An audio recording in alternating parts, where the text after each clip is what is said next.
সবাইকে Sayan tuition centre YouTube চ্যানেলে স্বাগত। তোমাদের জানো 4-6 এর পরীক্ষা শেষ, এখন তোমাদের সেকেন্ড সেমিস্টারের পরীক্ষা শুরু হয়েছে। আমরা কথা মতো বলেছিলাম তোমাদের জন্য সুপার ফাস্ট সাজেশন নিয়ে আসব। তাহলে আজকে আমরা তোমাদের সুপার ফাস্ট সাজেশন দিচ্ছি। দেখো, আমরা ভিডিওগুলো আরও আগেই আপলোড করার কথা ছিল, কিন্তু আমাদের কাজের এতটাই চাপ রয়েছে, এখন প্রায় রাত 12টা বাজতে চলছে। আমরা ভিডিও করছি শুধুমাত্র তোমাদের জন্য। তো আমি আজকে মেজর ইতিহাসের লাস্ট মিনিট সাজেশন যে প্রশ্নগুলো তোমরা দেখে যাবে সেগুলো নিয়ে আলোচনা করছি।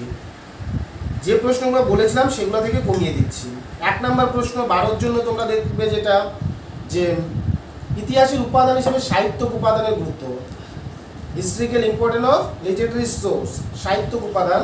এবং এর সাথে তোমরা আরেকটি প্রশ্ন দেখবে, প্রথম থেকে বলে এসেছিলাম আর্কোলজিক্যাল সোর্স। এই যে দুটো প্রশ্ন বললাম ভেরি ভেরি ইম্পর্টেন্ট রয়েছে, খুব ভালো করে দেখে যাও। সাহিত্যক উপাদান এবং প্রত্নতাত্ত্বিক উপাদান। 3 নম্বরে তোমাদের যেটা বলেছিলাম সেকেন্ড চ্যাপ্টার থেকে, যে অরিজিনাল হোমল্যান্ড অফ দ্য আর্য, আর্যদের আদি বাসস্থান নিয়ে যে বিতর্ক রয়েছে, সেকেন্ড ইউনিটের প্রশ্ন। এই প্রশ্নটি এখান থেকে তোমরা ভালো করে দেখে যাবে। 4 নম্বরে তোমরা ঋগ বৈদিক যুগ থেকে যে প্রশ্নটি দেখবে, social economics life of Rig বৈদিক এজ। যে কোনো এক জায়গায় তোমরা প্রশ্নটা পাবে, 6-এ থাকতে পারে, ভাগ ভাগ করে কিন্তু থাকবে, 12তেও আসতে পারে। সোশ্যাল ইকোনমিক্স লাইফ ঋগ বৈদিক এজ, এই হলো 4টা প্রশ্ন। 5 নম্বরে তোমরা দেখবে যেটা, যে discuss the factors of new religion movement, বা বৌদ্ধ এবং জৈন ধর্মের উত্থানের যে আর্থসামাজিক প্রেক্ষাপট রয়েছে, এই প্রশ্নটা তোমরা দেখবে।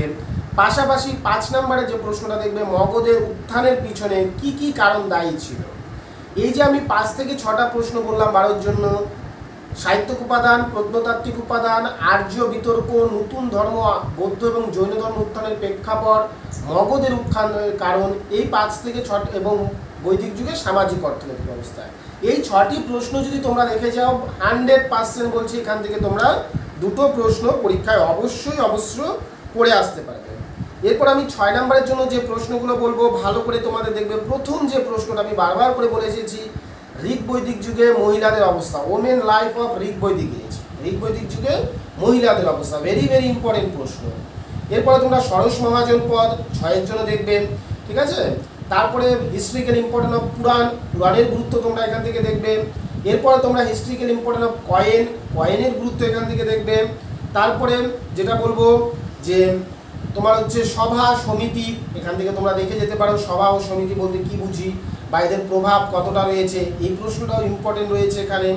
তারপরে তোমার আর্কোলজিক্যাল সোর্সের সঙ্গে হচ্ছে গিয়ে লিটারেরি সোর্স অর্থাৎ সাহিত্যক উপাদানের সঙ্গে প্রত্নতাত্ত্বিক উপাদানের যে পার্থক্য রয়েছে, এই প্রশ্নটা তোমরা এখান থেকে দেখে যাবে, ঠিক আছে।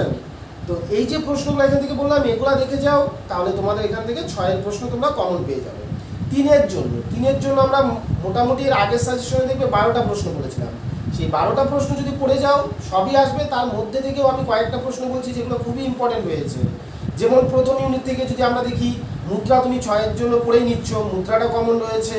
কৌটুল্য, অর্থশাস্ত্র, মেগাস্থেনিক্সের ইন্ডিকা, এই যে দুটো প্রশ্ন, কৌটুল্যের অর্থশাস্ত্র, মেগাস্থেনিক্সের ইন্ডিকা, ভেরি ভেরি ইম্পর্টেন্ট। এখান থেকে দুটো প্রশ্নের মধ্যে একটি প্রশ্ন পরীক্ষায় আসবে তোমাদের। এরপরে তোমরা যে প্রশ্নগুলো দেখবে সেকেন্ড ইউনিট থেকে, যে আর্য কারা, আমরা বারবার বলেছি আর্য কারা। পরের ইউনিট থেকে আমরা চতুশ্রম প্রথা দেখব, বর্ণ ব্যবস্থা দেখব এখান থেকে, ঠিক আছে। তারপরে তোমাদের ত্রিপিটক রয়েছে, তীর্থঙ্কর রয়েছে,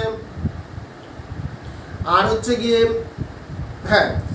গোধন, এই প্রশ্নটাও তোমাদের পরীক্ষায় কমন রয়েছে। গোধন, বর্ণ ব্যবস্থা, চতুশ্রম প্রথা, ইন্ডিকা, অর্থশাস্ত্র, এই কয়েকটি প্রশ্ন তোমরা ভালো করে দেখে যাও। পাশাপাশি এখান থেকে আরও একটি প্রশ্ন আমি বলে দিব, যে লাস্ট ইউনিট থেকে যেটা ছিল মেগালিথ কালচার, PGW, NPW, এই যে কয়েকটা প্রশ্ন বললাম, 8 থেকে 9টা প্রশ্ন, 12-র জন্য আমরা 6টা প্রশ্ন বললাম, 6-এর জন্য 7 থেকে 8টা প্রশ্ন বললাম। এর বাইরে প্রশ্ন আসার সম্ভাবনা নেই। আমাদের যে আগের সাজেশনগুলো যদি তোমরা দেখবে আমরা একটা প্রশ্ন বাড়াইনি বা কমাইনি, কিছুটা কমিয়ে দিয়েছি জাস্ট। আর আশা করি তোমাদের পরীক্ষায় প্রত্যেকটা প্রশ্ন কমন আসবে, পরীক্ষা সবার ভালো হোক। যদি তোমাদের পরীক্ষায় কমন পড়ে অবশ্যই তোমরা কমেন্ট বক্সে কমেন্ট করবে, তাহলে আমরা পরবর্তী মাইনর বিষয়গুলো নিয়ে তোমাদের সাজেশন নিয়ে আসবো। সবাইকে অসংখ্য ধন্যবাদ, সবাই চ্যানেলটির সঙ্গে যুক্ত থাকবে, ধন্যবাদ।